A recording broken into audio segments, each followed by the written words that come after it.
Seaburgh is a small town by the sea on the east coast of England. This part of England is called East Anglia. I went to Seaburgh for a holiday in 1919 with my friend Henry Long. There were few visitors in Seaburgh that year. There was only one other visitor in our hotel. His name was Paxton. Paxton was a tall, thin young man. He looked worried and unhappy. One evening, when Henry and I were sitting in the hotel lounge, Paxton came up to us. "Excuse me," said Paxton. "I must speak to somebody. Something strange has happened to me. I'd like to talk to someone about it. May I talk to you?" "Of course," I said. "Please sit down and tell us about it." "A few days ago," Paxton said, "I went for a walk to Freston. Freston is a village about 5 miles from here. I took my camera with me. The church at Freston has an unusual door. I wanted to photograph it. There are 3 wooden crowns on the door. The village priest came out of the church. I asked him about the 3 crowns on the door. The priest told me a strange story. Many years ago," said Paxton, "Anglia was a kingdom. The last king of Anglia died over 1,000 years ago. When he died, his 3 crowns disappeared. The people believed that the crowns were magic. They believed that the crowns were buried in different places. The crowns guarded the coast against enemies from across the sea. About 300 years ago, one of the crowns was found. It was secretly sold. No one knows what happened to it after that." "What about the other 2 crowns?" asked Henry. "The second crown was washed into the sea. It was never found again." "What about the 3rd crown?" I asked Paxton. "Was it ever found?" "I'll tell you about that," answered Paxton. "There was a family here called Ager. The people believed that the Agers were guardians of the 3rd crown. The last Ager died a year ago, in 1918. He had no children. I found his grave in the churchyard. I wrote down what was written on the gravestone. William Ager died the 21st of December, 1918, aged 28 years. Later, I went to the bookshop in Freston. By chance, I found an old book dated 1740. Inside it were some lines of poetry. "Nathaniel Ager is my name. I own the hill above the sand. All Ager's duty is the same, to guard the crown that guards the land. When I am dead and in my grave, and all my bones are rotten, my sons shall keep my name alive. It shall not be forgotten." The picture sequence from the cinema has finished. You can look at it once more if you want. I bought the book and walked back towards Seaburgh. I found the house where William Ager had lived. The house is halfway between Freston and Seaburgh. Above the house is a small hill. There is a circle of trees on top. I knew that this was the place. "The place for what?" I asked. Henry and I were becoming tired of this long story. "The place where the crown was buried," said Paxton. "And did you find this crown?" I asked in a tired voice. Paxton's answer surprised us both. "I have it in my room," he said. "Come and see it, then you'll believe me." Henry and I did not believe him. We thought that Paxton was not telling the truth. But we stood up and followed him. Paxton led us to his room. He opened a suitcase. Inside the suitcase was something wrapped in newspapers. He unwrapped the newspapers. There was a crown. The crown was made of silver. It was a circle of metal with 4 jewels. I put out my hand to touch it. "Don't touch it!" Paxton cried, and held the crown away from us. "Why not?" I asked in surprise. "We won't take it from you." "I'm sorry," said Paxton. "It's because—" He looked round the room in a strange way. "Since I took the crown, I haven't been alone." "You haven't been alone?" Henry said. "What do you mean?"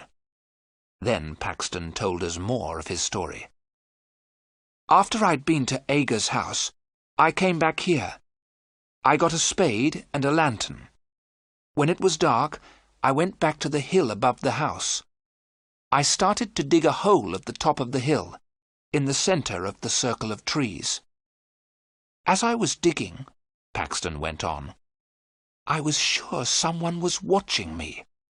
Once I thought I saw someone, but I wasn't sure. The person was always behind me. Once I felt someone pulling my coat. But then I found the crown. At that moment I heard a terrible cry behind me." "Who cried out?" I asked. "I couldn't see anyone," Paxton answered. "But I think I know." He pointed to a book on a table beside the bed. "Every time I come back to my room, the old book is open." I looked at the table. The old book was open at the first page. I saw the name, William Aga, 1890. "So you think that William Aga is following you?" I said. "But William Aga is dead." "It's the ghost of William Aga," said Paxton. "He won't leave me alone. He wants the crown, but he isn't strong enough to take it from me." "And what will you do with the crown?" I asked. "I'm going to put it back," said Paxton. "If you put it back, will William Aga's ghost leave you alone?" I asked. "I don't know," said Paxton, "but I must try." I saw that Paxton was very, very frightened. "Then we shall help you put it back tonight," I said. As I spoke, a shadow moved in the room. Paxton saw it and looked terrified. The picture sequence from the cinema has finished. You can look at it once more if you want. That night, as we left the hotel together, I spoke to the hotel porter. "It's a warm night," I said. "We're going for a walk. We may be back very late." "I'll wait for you, sir," said the porter. "I won't lock the front door until you return. The other gentleman isn't staying in the hotel, is he?" "What other gentleman?" I asked. "The gentleman who's with Mr. Paxton," said the porter. "No," I replied quickly. I did not tell the others what the porter had said, but I had seen it too. When the three of us were together, I thought I saw another person in the room with us. It took us half an hour to walk to William Aga's house. The road went along beside the beach. The beach was a lonely place at night. We saw the hill above the beach. The sea was calm. The moon was shining behind the trees on the hill. We climbed to the top of the hill. We had forgotten to bring a spade. Paxton did not care. He began to dig with his hands. As soon as he had dug the hole, Paxton put the crown in it. He covered the crown with earth. "It's back," he said in a loud voice. "Will you leave me in peace now, William Aga?" We heard nothing, but Paxton turned to us and said, "William Aga says never." We took Paxton back to the hotel. He walked in silence, looking down at the ground. "Don't worry," I said. "Everything will be all right tomorrow. We'll put you on a train to London. As soon as you're on the train, you'll forget all about this." "He'll never let me go," Paxton said. The picture sequence from the cinema has finished. You can look at it once more if you want. The next morning, Henry knocked on my door before 7 o'clock. "Let's go and have breakfast," he said. "Then we'll take Paxton to the railway station." I got dressed and went downstairs. Henry was waiting for me. "Have you seen Paxton?" I asked Henry. "He's not in his room," he said. "I thought he was with you." We went quickly to the porter. "Have you seen Mr. Paxton this morning?" I asked. "Yes, sir," said the porter. "He went out a couple of minutes ago. In fact, I thought he was with you, sir." "With me?" I asked in surprise. "Yes, sir," the porter said. "I thought you were outside the hotel calling for him. It looked like you, sir. But I was reading the paper. Something strange happened at Freston yesterday." "What happened?" I asked. "A grave was opened at the church," the porter said. "The bodies disappeared." "Whose grave was opened?" I asked. "A man who used to live here," the porter replied. "A strange man called William Ager." Henry and I ran outside. Paxton was on the beach. He was walking quickly and waving to someone. We could not see who he was waving to.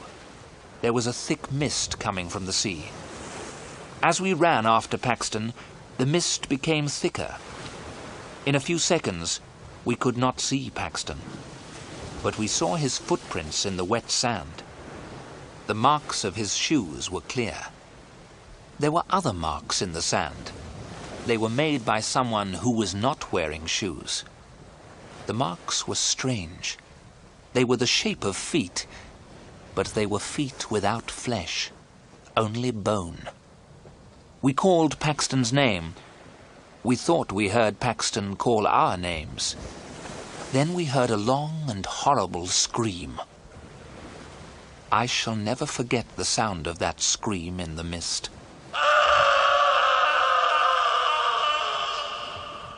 We stopped. We were afraid. We did not want to meet the creature that Paxton had met. We both knew that Paxton was dead.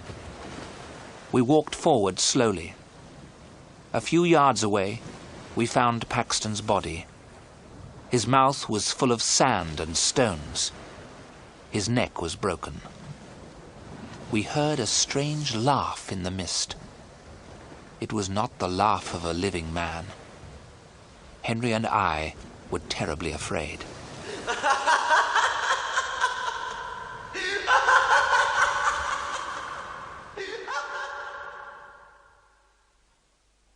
The police asked us a lot of questions. They never found out who murdered poor Mr. Paxton. Henry and I did not tell the police what we knew. They would not have believed us. Henry and I did not go back to look for the crown of Anglia. The crown is safe. We did not want to meet the ghost of the guardian, William Ager.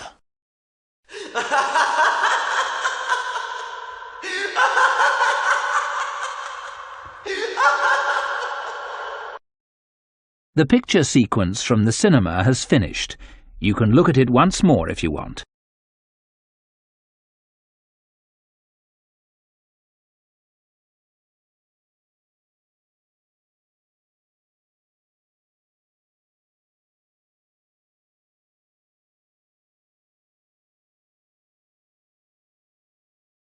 One day, a postman came to my village.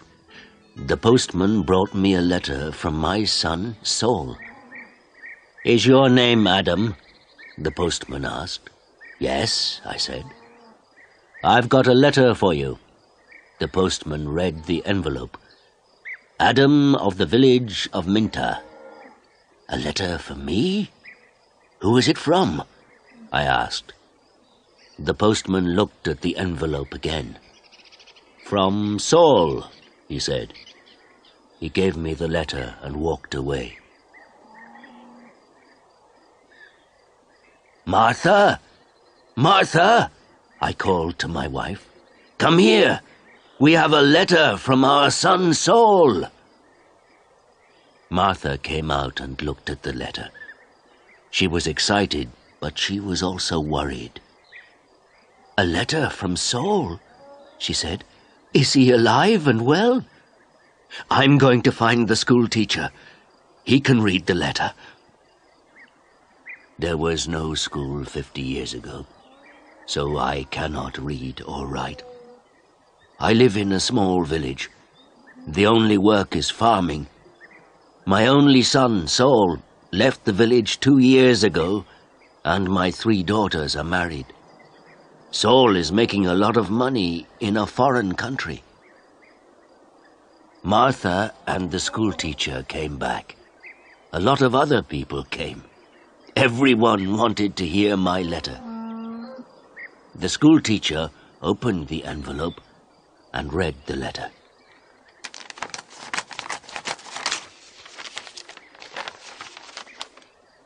"20 Taylor Street, London E19, England, 16th of March. Dear Father, I am living in London. I have a job in a factory. The work is very hard.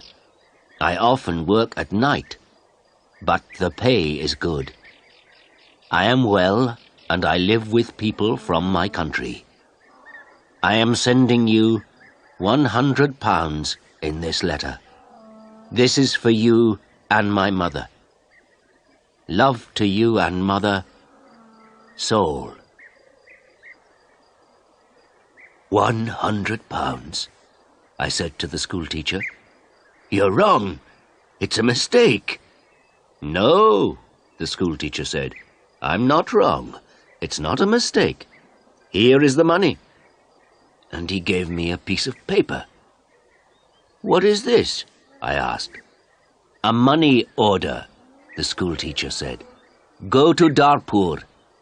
Take this money order to the post office in Darpur. The money order is worth £100. The post office official will give you the money." £100, I said again. Everyone laughed and said, "Adam, you are a rich man.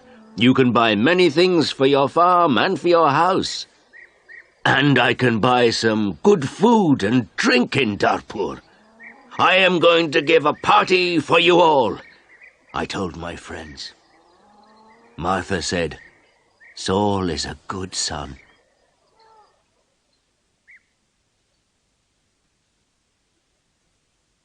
That evening, the village people talked about the money order and my money. Martha and I also talked about the money. We needed many things for the farm.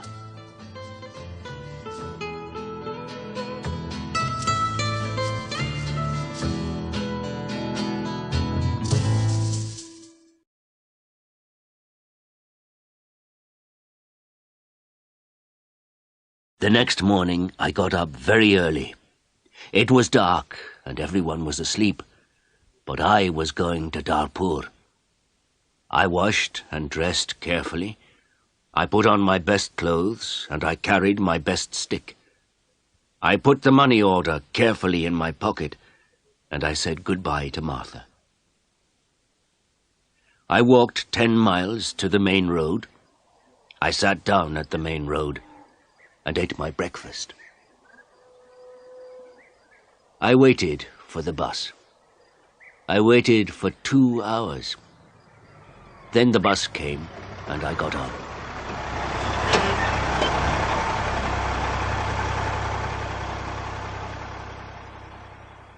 It is a long way to Darpur.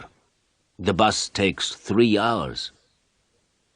I arrived in Darpur and walked to the post office immediately. I do not often go to Darpur. I only know the market and one shop. This is the shop of Rick. I buy things for my farm from Rick. There were a lot of people in the post office. I asked about money orders. A man showed me the queue. There was a long line of people, and I waited at the back. Finally, it was my turn. I was at the front of the queue. But the official did not serve me. "Excuse me," I said. "It's my turn. I'm next." "You are next. "Old man, I'm very busy," the official said. "Look at my papers. Look at all these people. I am very busy, and you must wait." So I waited. Finally, the official looked at me. "What do you want?" he asked. I gave him my money order.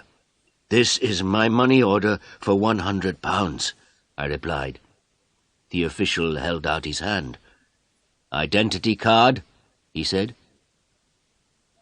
"Excuse me? I don't understand," I replied. "Your identity card," the official said again. "Give me your identity card." "What is an identity card?" I asked. "I can't give you any money for this money order. First, I must see your identity card. Your identity card gives your name and your address. Your identity card describes you. There is a photograph of you in your identity card. I don't know you. Who are you?" The official was a little angry. But I was also angry. "Who am I?" I said. "Everyone knows me. I am Adam of the village of Minter. I haven't got an identity card, and I don't need an identity card." "Old man, I'm very busy and you're very stupid," the official said.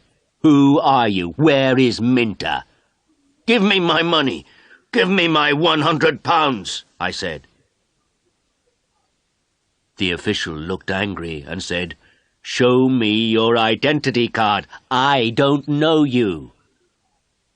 The official gave back my money order, and he turned away. "Where can I buy an identity card?" I asked the official. He did not speak to me. He did not answer. "Go to the Ministry of the Interior," a man said. He was standing in the queue, and he told me the way.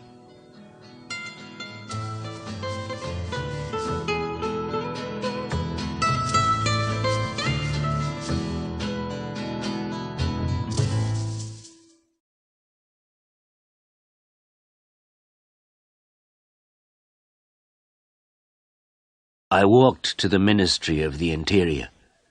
I waited in another queue. I spoke to another official. I asked for an identity card. "Fill in this application form," the official said, "and bring the form and 3 photographs of yourself and £2. Come back tomorrow." "Tomorrow?" I said. "Can I have an identity card today, please? I live in Minter. I live 5 hours' journey from Dartpoor. I'm an old man." "Yes, come back tomorrow." And the official turned away. I walked away from the Ministry of the Interior. I walked to the market. At the market I looked at everyone. I was looking for a man from my village, but I could not find a villager. So then I walked to the shop of Rick. I spoke to Rick. "I want an identity card," I told him, "but I need 3 photographs of myself." "I see you need some photographs." And he showed me the way to a photographer. I found the house. The photographer was asleep, but he came to me quickly. The man's clothes were dirty and he looked tired. "I need an identity card," I said. "I want 3 photographs of myself." "Yes, you want 3 photographs of yourself," the photographer replied, "and I take very good photographs. Come and see my camera." We walked into his room. In the middle of the room was a large camera. "This is the best camera in Dartpoor. This camera is very, very good," the photographer said proudly. "I've never seen a camera," I said. "I don't know about cameras. Hurry up and take a photograph of me." "Please do not hurry me, old man," the photographer said. "I am an artist." And he gave me a mirror and a comb. "I don't want a mirror. I don't want a comb. Please take my photograph. I'm going to Minter this afternoon, and I'm in